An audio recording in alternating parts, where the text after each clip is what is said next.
L'évaluation de ce cas n'est pas claire.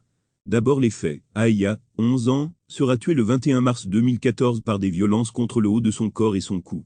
Son corps est mis dans un sac poubelle, que la police trouve plus tard, dans un abri de jardin dans la maison mitoyenne de sa famille à Neuwülmstorf près de Hambourg. Le père avait déjà signalé la disparition de la fille. Le père d'Aya est ingénieur, sa mère est médecin, famille respectable et intégrée des territoires palestiniens. À l'intérieur, cependant, les parents insistent sur des règles islamiques strictes. Le père est considéré comme violent. Aya a un frère et 2 sœurs. Les filles doivent aller à l'école en longue jupe avec un foulard, qui est aussi imposé par des coups. Les conflits des parents, avec leur fils Ahmed, vont si loin qu'il finit par se retrouver dans une famille d'accueil. 4 semaines avant le crime, cependant, Ahmed retourne dans sa famille. Après le meurtre d'Aya, la police trouve l'âne d'Ahmed sur le sac poubelle, où le corps a été découvert. Au tribunal, Ahmed et sa famille sont tranquilles. En décembre, le tribunal régional du Stade prononce une peine de 7 ans de prison pour mineur.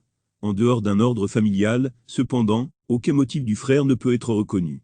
Il est concevable que le fils veuille retourner dans la famille et gagner le respect de son père. Après un séjour à Gaza en 2013, il serait devenu plus religieux. Le père n'est jamais examiné. Dans d'autres cas de crimes d'honneur, la famille a déjà fait payer le plus jeune fils pour un crime, parce qu'il est toujours membre du système de justice pour mineurs. Cependant, il est également possible qu'il n'y ait aucun motif honorifique, et que l'auteur et le motif soient en dehors de la famille. Contre un crime d'honneur, on plaide que la victime était en fait trop jeune.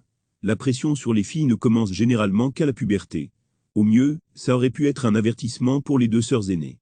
Mais tout cela n'est pas clair, comme ce qui s'est passé lors de l'appel. Nous sommes satisfaits des indices. Merci de regarder cette vidéo, et de nous aider à constituer une vaste base de données d'histoire sur les crimes d'honneur. Veuillez vous abonner à notre chaîne Crimes d'honneur sur YouTube.